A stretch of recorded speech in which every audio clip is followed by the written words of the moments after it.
gwara anyị aha gị. Okay, aha m wụ Maazị Onyeji Christian Say, onye ka a na-akpọ Ambassador Christian Onyeji.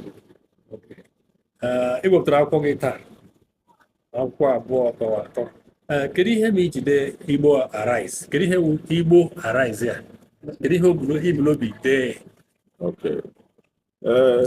Ndewo.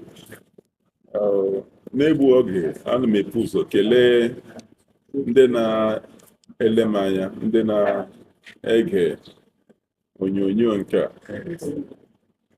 Dịka m si wee kwuo na mgbe, aha m wụ Maazị Onyeji Christian Say, and ihe mụnwa wetara today wụ site na akwụkwọ dị karịrị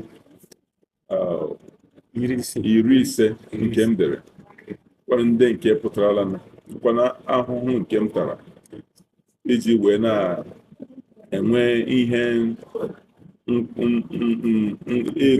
ịgụ akwụkwọ, and ihe ndị bekee na-akpọ research. So ihe mere n'ọwụ na nke a na-akpọ Igbo Arise, ihe m ji wee dee ya ọwụ ihe magburu onwe ya, ihe magburu onwe ya, nke iji wepụta ihe ọma ndị Igbo, ụmụ Igbo na-eme, ụkwa njirimara Igbo, omenala Igbo, ka ọ ghara ewu ihe atụfuru atụfu. Ihe mere o ji wuo na ndị Igbo bụ ndị nyere aka ebulite obodo anyị wụ Naijiria, ụkwanụ ndị na-enye aka.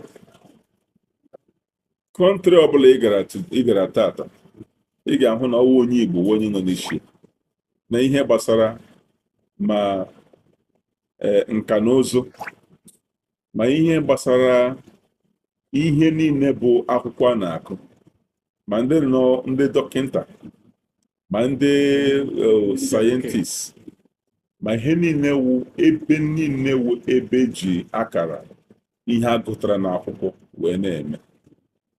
Ọ bụ ndị Igbo wụ ndị shia ebe niile. Ọ bụ iji gosi gị na Igbo ma akwụkwọ, ndị Igbo bụ ndị Chineke were ọgụgụ isi were nye. Akwụkwọ a bụ Igbo Arise. Ihe ọ na-akọwa wụ iji wee mee ka ụwa niile wee mara na anyị nwa bụ ndị Igbo nwere ihe a na-akpọ mgbasi ike nke nọ n'ime mmụọ anyị. Mgbasi ike ahụ ihe a na-akpọ resilience, mmụọ nke mgbasi ike a na-eji wee mee gịnị? Ọchụwa ọchụgbo. Ihe ndị Igbo na-akpọ ọchụwa ọchụgbo. Ihe ndị Igbo na-akpọ ịgba mbọ. So ọ na-egosipụta omenala Igbo, na-egosipụtakwanụ gịnị? Ihe eji njirimara Igbo. Njirimara Igbo gbasatara otu Igbo si amụ ihe ọgụgụ, ma ederemede, ma akparamagwa ha, ma ihe niile. So akwụkwọ a na-egosi na the resilience, or masking the resilience of ndị Igbo tribe, wiji gosi na ihe ewu ihe mkpughe iji gwa ụwa na ọ bụ eziokwu na ndị Igbo bụ ndị ọchị udo.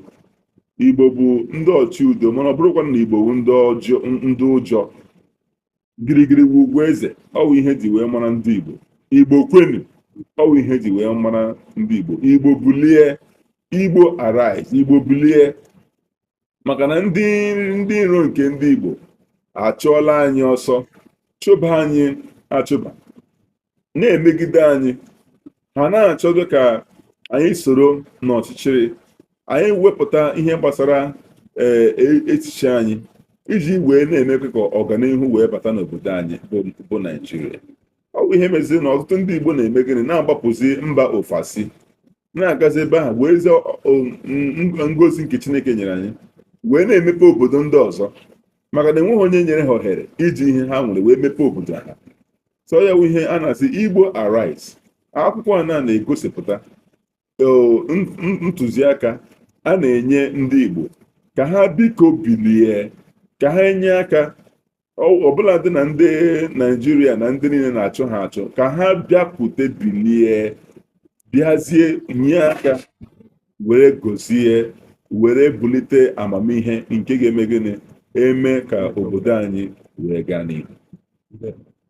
Ka ha gharakwana ị na-etinye uche n'ọwụ ịgbapụ outside mba ofesi, ị na-eburu amamihe Chineke nyere ha na-aga agọzi ndị ebe ahụ, na ha amamihe a Chineke nyere ha ka ha tinye ya n'ala Igbo anyị, ala Naijiria anyị, wee mee ka Naijiria anyị bụrụ